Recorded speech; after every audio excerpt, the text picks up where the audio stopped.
Echampong. And my name is Kenya Achampong. And our son is Ethan Kweku Echampong. I struggled with fertility for years. So after failed IVF and then about a 1.5 year diagnosis of MS, I gave up. I find out that I am pregnant. I read reviews and then I looked at pictures and I came up on Dr. Leveno's and just something about it clicked. So I guess Kenya and I first met Kenya at her OB check when she was, I think, 8 or 9 weeks pregnant, and she had a lot of medical issues, a lot of complications, but she had a lot of positive energy and a lot of desire to do everything that we recommended and take the appropriate steps to make this a successful pregnancy.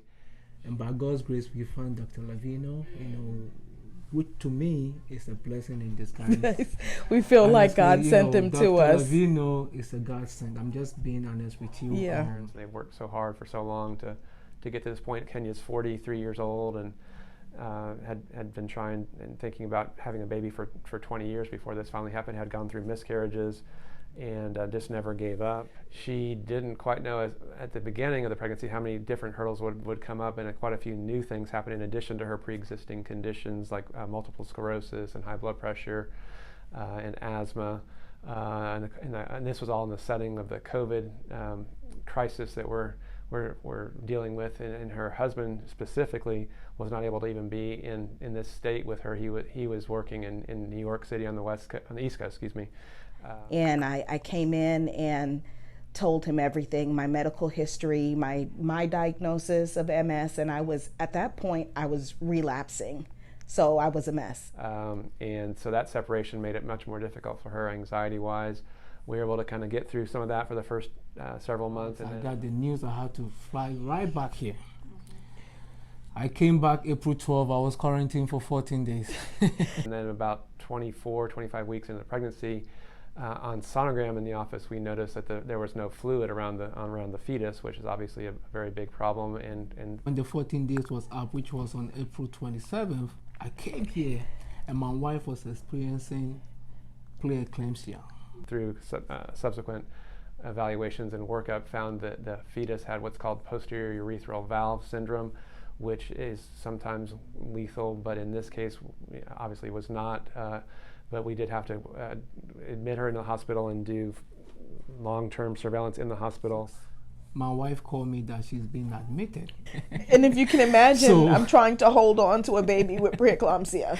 Because I'm coming from a hot spot, New York Corona. State of Corona, as a matter of fact, New York City. So we continued the pregnancy. The game plan was to get the baby as large and mature as it could be before delivery, so that the renal damage, the bladder problems could be surgically repaired. And I mean, he was on the sideline coaching me the whole way because I didn't think I was gonna make it. I was lonely, I was scared. We've got Corona going on, just a window, and he got me as far as he could. And at a certain point, he said, we're working together. Your husband's gonna be here, but until then, it's you and I. And you need to let me know. He said women tend to have a sixth sense when it's time. We can't wait any longer. But the other obstacle we had was her blood pressure was so elevated, and we were worried about her health and her ability to survive the pregnancy with her blood pressure being as dangerously high as it was. So those were the two kind of competing problems that we had: one, to get the baby more mature, and two, to get the mom through the pregnancy without having some kind of a stroke or some kind of a permanent disability related to her liver or her kidneys. He listened. He told me, let's just take it a day at a time. And he basically was my coach until my husband could make it here. The neonatology team, they were not really wanting me to deliver her at that point because they did not think they could do anything for the fetus. I, on the other hand, was really concerned for Kenya's health and wondering that if she was going to continue to function, and then also if we might lose the baby in utero. And I definitely don't have the educational background or the medical knowledge as to know exactly what was happening. I was trying to take it in, so I myself didn't understand everything that was wrong with my baby. But to have Dr. Leveno back me up. Dr. Leveno showed up every day to make sure that I was comfortable, that I was happy with the room that I was in. And, you know, he'd sit there and I just, you know, even if I couldn't talk, just tears rolling because I was just so happy to see him. And he was concerned about me, but concerned how people were treating me. And he made sure that I was happy, and if I needed anything, he made it happen. And we had to make a decision to do an early C-section. So we had decided to do it on the 28th, and then Dr. Leveno came back and advised us, okay, you know, let me take more tests, let me do more tests to see if we have to do it or not. And then they rescheduled it for the 29th at 8 a.m. And he was really sensitive about how I was feeling, if it's time to take this baby right now.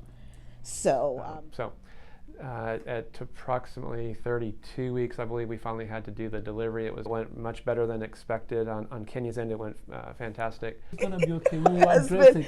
But then I knew Dr. Leveno is going to take care of business. The baby was also stronger and did better than anyone expected. You also have a great sense of humor. Yes.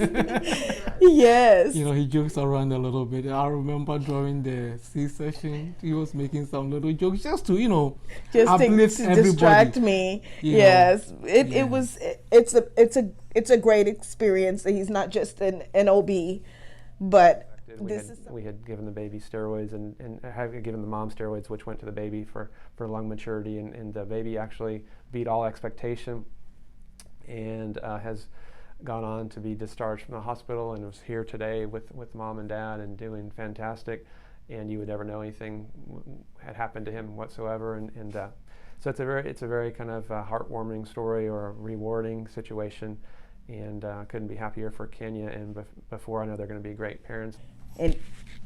So when I'm saying that Dr. Leveno is God sent, we mean it. I mean, like, his guidance, his compassionate, you know, professionalism, and, you know, like the information, everything that he gave us and throughout the whole journey.